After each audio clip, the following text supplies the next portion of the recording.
Hola, soy Max Kaiser y esto es Kaiser Report. Seguimos en Ciudad de México.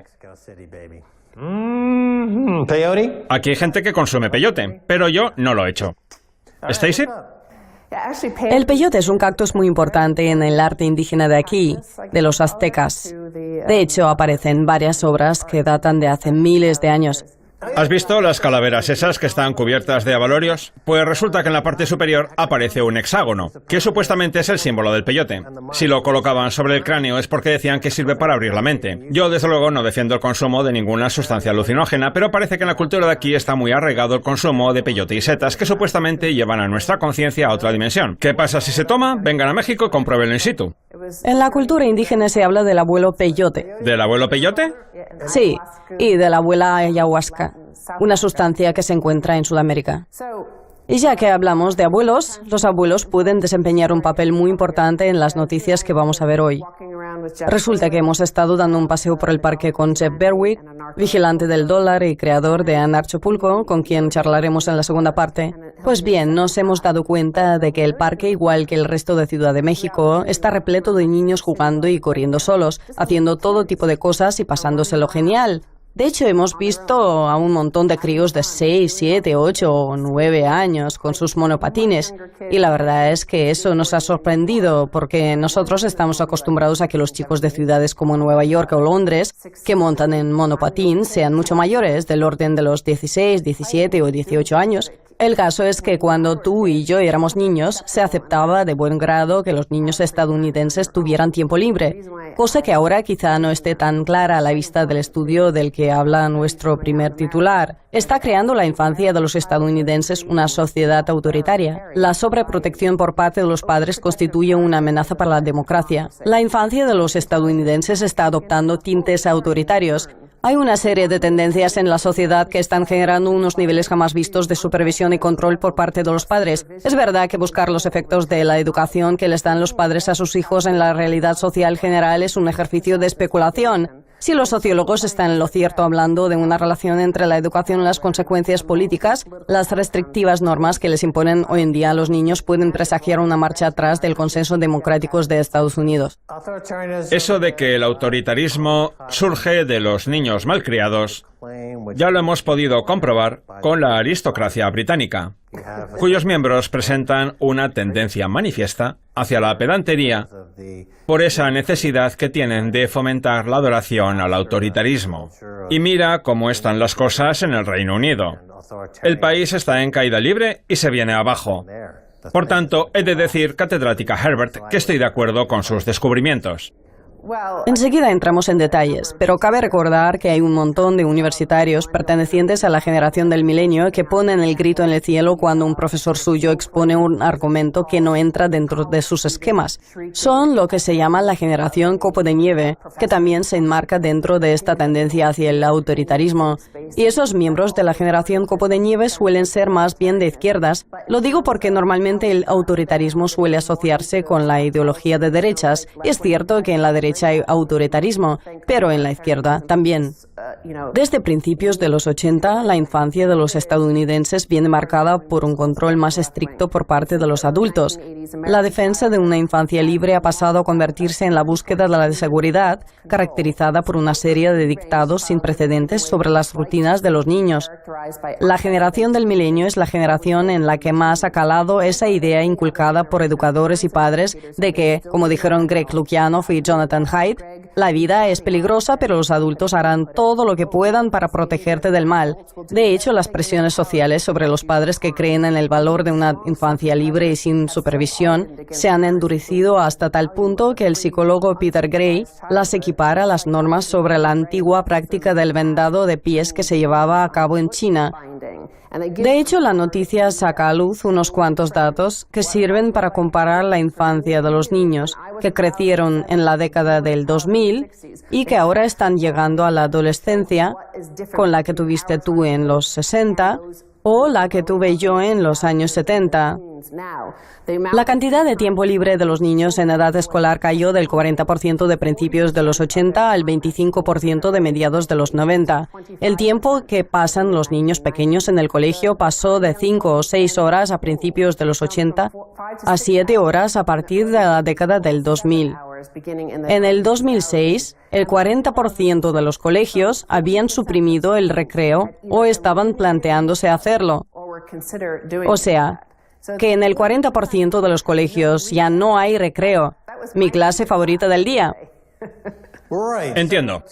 Cuando vemos en la televisión a esos miembros de la izquierda que se dedican a cerrar universidades o a impedir que los catedráticos universitarios se expresen libremente, estamos asistiendo a un ejercicio de autoritarismo y de fascismo por su parte, Efectivamente. como pequeños dictadores. Sí. Y eso seguro que tiene que ver con el hecho de que de pequeños, esos por aquel entonces niños vivían en una burbuja, aislados de los peligros del exterior. De forma que, al llegar a la edad adulta, cualquier cosa que pueda penetrar en esa burbuja, como un ruido más fuerte de lo normal, un profesor que dice algo con lo que ellos no están de acuerdo, etc., les hace entrar en shock y comportarse como pequeños dictadores, llegando a cerrar universidades. Es como si el copo de nieve en el que se han convertido se derritiera. Y todo se debe a la infancia, durante la cual se aleja totalmente a los niños de la realidad. Sí, se debe en parte a esa sobreprotección a cargo de los padres. Por cierto, algo parecido puede extrapolarse a la derecha, y es que uno de los factores más importantes que llevaron a muchos electores a votar a Trump, por no decir el que más, fue la educación de los hijos. Nada de política económica, de tratados de comercio, de racismo, solo bastaba con preguntarle a una persona su opinión sobre cómo educar a un hijo, cómo debe comportarse un niño o qué grado de independencia debe tener para saber si votaría a Trump o no. Y resulta que las personas con una visión más autoritaria del asunto fueron precisamente las que dieron su voto al candidato republicano. Vamos, que el autoritarismo infantil está bien arraigado tanto en la izquierda como en la derecha de Estados Unidos. Por ejemplo, cuando éramos pequeños jugamos con plastilina.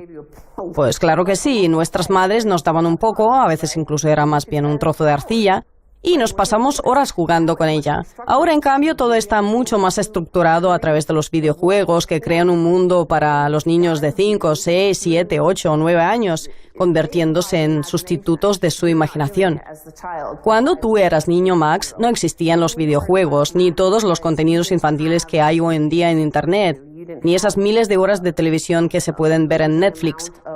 Tu madre te decía, Max, cariño, sal a la calle a jugar. Y si te aburres, te buscas algo con lo que entretenerte. O sea, que tú mismo tenías que desarrollar tus propias ideas, inventando mundos ficticios que te ayudaban y te enseñaban a mantenerte ocupado.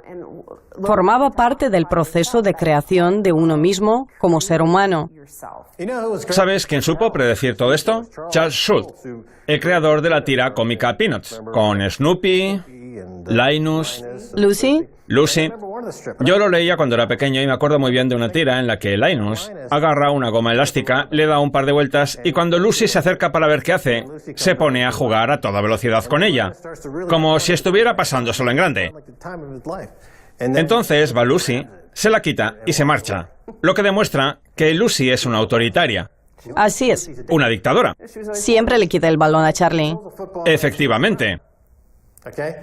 Lucy ha demostrado ser el Pol Pot de los dibujos infantiles. Los estás haciendo quedar como unos dibujos de mentalidad autoritaria. En fin, el caso es que toda esa sobreprotección que se les da a los hijos también tiene que ver con el miedo a los extraños. Y para entenderlo mejor, voy a contar una historia personal mía. Desde hace mucho tiempo, vamos varias veces al año a visitar a mi madre y a mi padrastro a la costa de Carolina del Norte, un lugar que yo daba por hecho que era solo jubilados, porque nunca había niños. Pues bien, un día, hace cosa de un mes o dos, salimos de su casa sobre las 2 o las 3 de la tarde y nos encontramos un autobús escolar del que se bajaron un montón de niños. Yo me quedé en plan, ¿hay niños en este barrio? ¿Por qué llevo años sin verlos? Y eso que en el barrio hay un lago, pero no, nada de niños jugando en el lago, montándose en las barcas. Vamos, lo que hacíamos nosotros de pequeños, aunque también es cierto que había un caimán. Bueno, aunque solo fuera por cortesía profesional hacia ti, seguro que no te mordía. Lo que pasa es que a lo mejor no todos los niños tenían esa suerte. A ver qué se nos dice sobre su salud.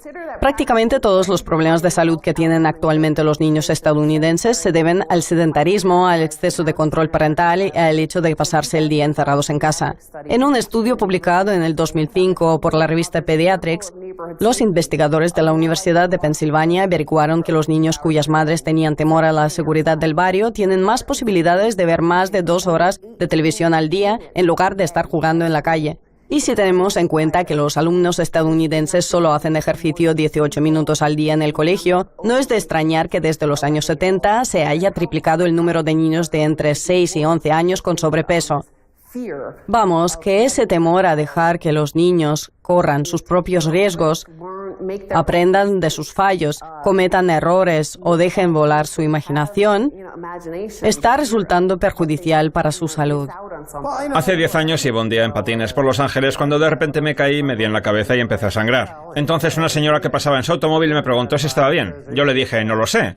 Y ella me respondió, a ver, yo lo llevaría al hospital, pero si lo hago a lo mejor me denuncian, así que mejor me voy. Sí. La noticia añade que el impacto del autoritarismo en los niños ya es preocupante de por sí, pero para una sociedad en general tampoco es que sea lo más recomendable. La ya fallecida psicóloga Alice Miller, experta en mentalidades autoritarias, decía que dar autonomía a los hijos ayudaba precisamente a combatir eso. Pero bueno, en el minuto que nos queda antes de la pausa, vamos a hablar de la llamada generación copo de nieve. En los últimos años, pocas instituciones de la sociedad estadounidense han adoptado el autoritarismo de manera tan determinante como las instituciones académicas, donde los miembros de la generación del milenio experimentan por primera vez lo que es la independencia. Desde el año 2000 se han lanzado al menos 240 campañas universitarias para evitar la aparición de personajes públicos que han resultado especialmente frecuentes a partir del 2009. Tras estos esfuerzos autoritarios se esconde un ejército de responsables de diversidad, 75 de los cuales han sido contratados por universidades entre el 2015 y el 2016. Su objetivo es formar a los estudiantes contra los insultos sutiles, las microagresiones medioambientales y las microinvalidaciones. En este resurgir de la corrección política, el columnista del New York Times, Jonathan Chait, no ve un compromiso riguroso con la igualdad social, sino más bien una filosofía antidemocrática y un sistema de represión ideológica por parte de la izquierda. Los profesores de universidad suelen ser todos unos paranoicos porque no consiguen creerse que les paguen por no hacer nada. Pero bueno, mirando al futuro, sí, les propongo que se alquilen la película Los niños del Brasil, que si recuerdan trata sobre la clonación de Hitler. Porque eso es en lo que se ha convertido Estados Unidos. En fin, tenemos que hacer una pausa. Gracias. Gracias a ti. No se vayan. Ese final ha sido de lo más autoritario. Sí, a mí también me lo ha parecido.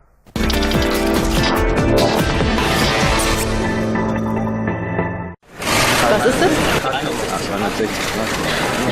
Aha. Was macht die? Dreht die sich dauernd oder wie?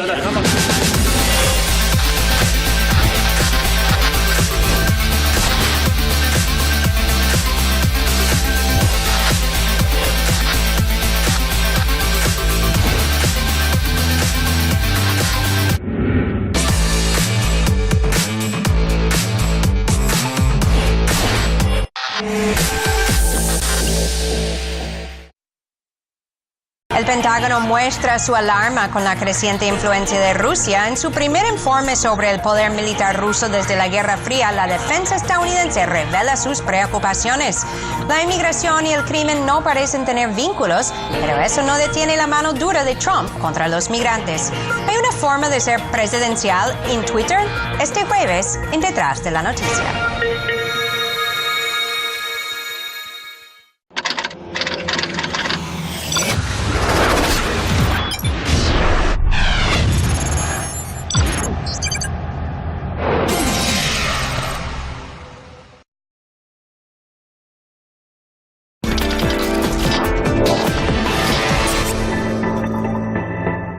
Bienvenidos de nuevo a Kaiser Report. Soy Max Kaiser.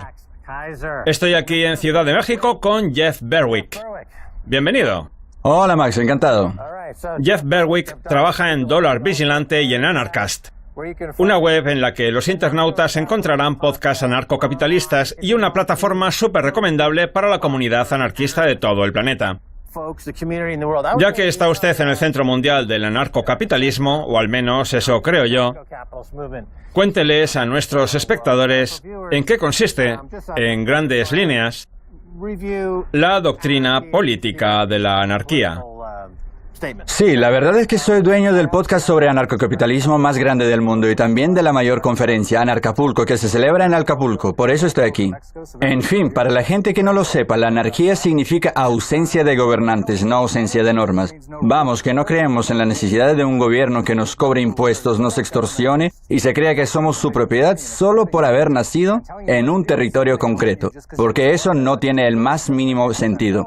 Lo curioso, Jeff, es que usted lanzó el proyecto antes de que nacieran lo que podrían denominarse las divisas anarquistas. Me refiero, claro, a las divisas descentralizadas y no controladas por el Banco Central. Sí, claro. Y usted no ha dudado en adoptar el Bitcoin y el resto de criptodivisas, cuya llegada ya predijo usted, en cierto modo, como consecuencia de la crisis de los bancos y los gobiernos centrales. Yo también escribo en Dólar Vigilante, un proyecto que creé en el 2010. Recuerdo que por aquel entonces vaticiné que, antes de finalizar esta década, el dólar y el resto de las divisas fiat se habrían desplomado. Y mucha gente me decía, está bien, pero ¿qué es lo que las va a sustituir? Insisto, eso era en el 2010, cuando todavía no conocía el Bitcoin. Lo conocí en el 2011, cuando se cambiaba por $3. Y en cuanto me enteré de su existencia, dije, el mercado ya ha encontrado la solución. En cuanto me adentré en el mundo del Bitcoin, fui consciente de que la divisa digital cambiaría el mundo, convirtiéndose en el elemento que acabe con los gobiernos y los bancos centrales, algo bueno y necesario, porque ellos son la causa de la pobreza y las guerras. Es casi como si nos lo hubiera enviado Dios, sobre todo porque llegó durante la crisis financiera de 2008. El acta fundacional del Bitcoin ya aborda el tema de la crisis financiera. Es en muchos aspectos un voto de protesta. Y sí, es casi como si nos hubiera caído del cielo. La inmaculada concepción de una divisa que llega al mundo y que está cambiando la economía y las finanzas de todo el planeta. Por cierto, usted también es un firme defensor del oro. Muchos miembros de la comunidad del oro odian el Bitcoin y viceversa, pero a usted parecen gustarle los dos. ¿Puede darnos opinión al respecto? Yo creo que todas las divisas fiat van a desplomarse, por lo que es necesario tener algo que no sean dólares. Yo siempre he recomendado tener oro y plata, puesto que nos protegen de la hiperinflación, de las crisis más graves, de los incumplimientos de la deuda pública. Y lo único que hice con el Bitcoin fue añadirlo al repertorio cuando lo descubrí. Yo estoy intentando unir a ambas comunidades y creo que lo estoy haciendo bien, aunque el proceso tardará años. Porque la comunidad del oro se vuelve paranoica cada vez que oye hablar de algo que compita con el metal. Ya sabe, o el oro o nada. Y cuando sus miembros oyen hablar de ese dinero informático sin que sepan ni siquiera que ese dinero tiene un creador, se muestran ciertamente distantes. Sin embargo, con el paso de los años, muchos partidarios se han dado cuenta de que a lo mejor el Bitcoin no es tan malo, sino más bien algo útil que añadir al oro y a la plata, sobre todo si se desploma el comercio y cierran los bancos. Lo que pasa es que con el oro no compras nada en China, pero con el Bitcoin sí. El Bitcoin ya ha demostrado ser una fuente de almacenamiento de valor. Las plataformas de compraventa han tenido problemas, pero la cadena de bloques ha demostrado ser, como suele publicitarse, invulnerable, inexpugnable e inmutable. Ahora bien, ¿cómo encajan la anarquía y el anarcocapitalismo con el ultraliberalismo?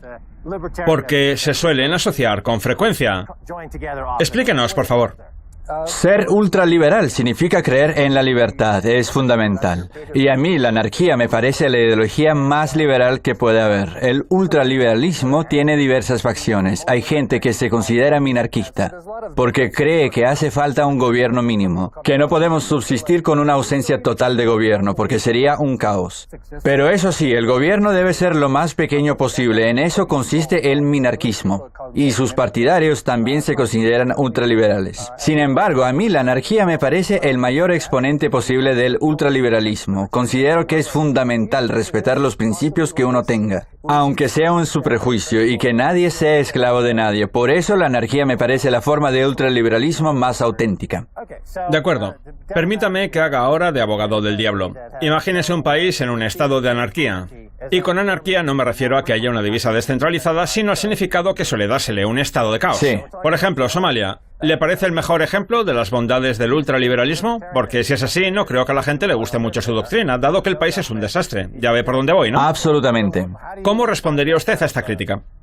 A ver, Somalia no es un bastión de la anarquía, sino la consecuencia del estatismo. El gobierno se vino abajo, cosa que siempre es buena. El problema es que ahora hay diversas facciones enfrentadas entre sí para ver quién ocupa el poder. Y yo no creo que los somalíes entiendan lo que es el ultraliberalismo, porque siguen siendo partidarios de la existencia de un gobierno, así que el caso de Somalia nada tiene que ver con la anarquía. Tiene razón en que la palabra anarquía se ha convertido casi en un sinónimo de caos, porque los poderosos las utilizan para atribuirle una connotación negativa al concepto anarquía y meterle miedo a la gente. Y si lo hacen es porque saben que de lo contrario, a lo mejor la gente empezaba a plantearse, ¿por qué pagar todos los años un 50% de mis ingresos a esas ratas burócratas para que los utilicen en guerras, bombardeos y atentados terroristas? De hecho, mucha gente se lo empieza a plantear ya. Por tanto, Somalia no es un buen ejemplo. El mejor ejemplo lo constituye Liberland, una zona entre Serbia y Croacia que ha sido reconocida por algunos como un nuevo país y que pretende regirse por el anarcocapitalismo. Ya veremos qué es lo que acaba pasando. Sí, además, si Somalia fuera un verdadero país anarquista, adoptaría las criptodivisas, cosa que no hace porque está gobernada por inmorales señores de la guerra que constituyen un poder centralizado. Sí. Vamos, que porque reine el caos no puede decir que se trate de un país ultraliberal o anarquista con un poder descentralizado. No quiero dedicarle demasiado tiempo al tema, pero esa sería la respuesta que daría yo. En fin, ya que estamos en México, el lugar en el que reside usted, me gustaría preguntarle por la relación del país con las criptodivisas. Tengo entendido que la posibilidad de que se inicie una revolución está ahí, porque la gente las está empezando a utilizar de forma masiva, consciente de su poder. Usted conoce bien la realidad mexicana, ¿qué opina? A ver, México no es como nos lo pintan en las noticias. Ustedes lo saben bien, que para eso han venido un montón de veces. La CIA considera Acapulco, donde vivo yo, la cuarta ciudad más peligrosa del mundo. Ustedes estuvieron ahí y pueden confirmar que es una ciudad normal. Pasa un poco como con la Ciudad de México. Las películas proyectan una imagen horrible cuando en realidad es una ciudad muy agradable. Y las cosas están cambiando mucho. La economía va muy bien. El gobierno tiene una mentalidad mucho más libre que el gobierno estadounidense. De hecho, acaba de legalizar la marihuana. ¿En México? Sí. ¿Es cierto? Hace unos pocos días. Vaya. En la primera conferencia sobre el Bitcoin en México en el 2012 o 2013, había como 30 personas. En la del año pasado, centenares. Está claro que están pasando cosas en México.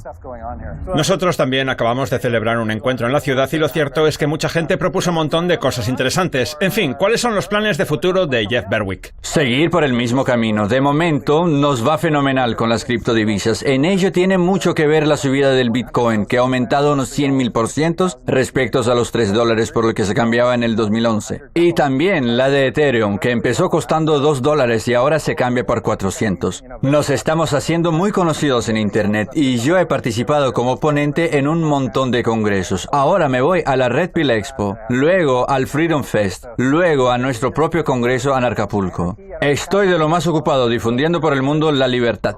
La actividad en el mundo de las criptodivisas ha sido enorme en los últimos 6 meses, con un montón de ofertas públicas de monedas. Cuéntenos un poco qué está pasando con Ethereum.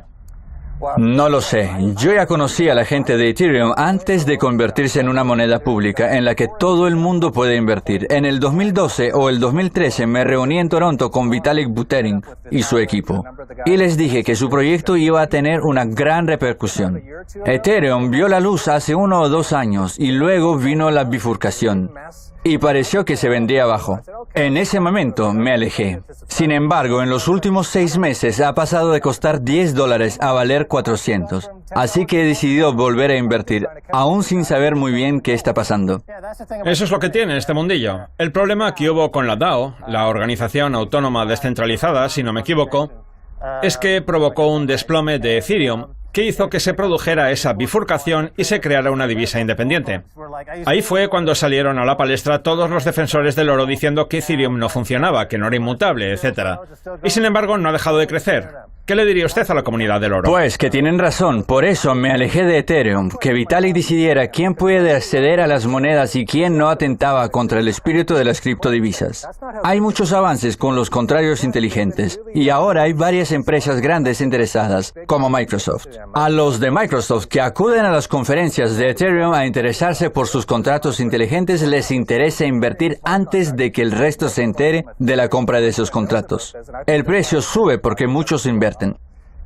Seguramente sea por eso. Sí, todo encaja. Por cierto, me encanta lo que está ocurriendo en México y en la capital, donde veo que la gente está dispuesta a todo para desafiar a la clase dirigente. Usted vive aquí. Supongo que será eso lo que lo atrae de este lugar.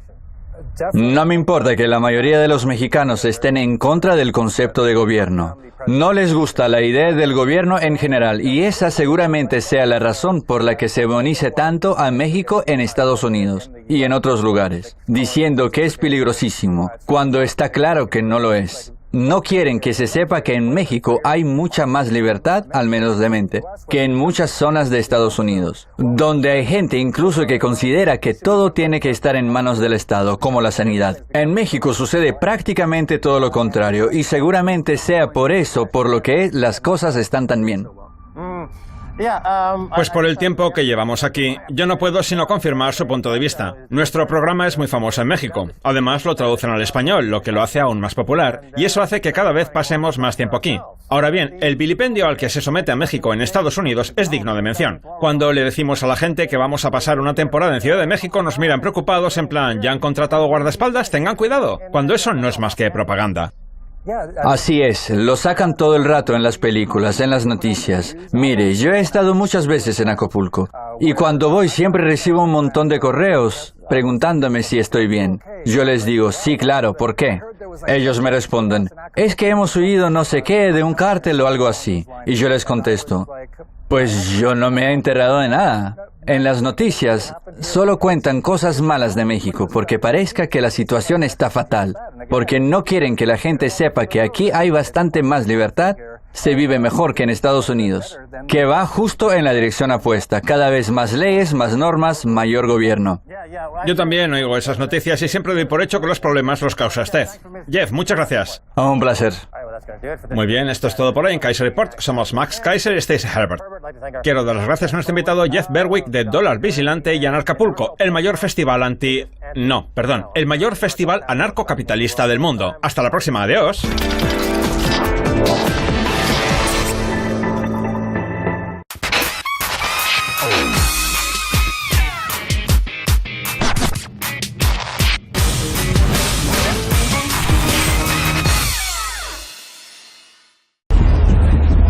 Actualmente hay más tabletas y teléfonos inteligentes que personas en el mundo. Pero ¿hasta qué punto estás seguro en la red? Subió a su habitación a las 7 y esa fue la última vez que la vimos. Yo subí sobre las 7:15 y ya no pude hacer nada. No sabemos qué pasó en sus últimos 15 minutos de vida. Aún trato de entender por qué hice lo que hice. No es algo que suelo hacer en Twitter. Por desgracia, cuando estoy borracha soy capaz de cosas realmente malas. Ciberacosadores, asesinos en red, NRT.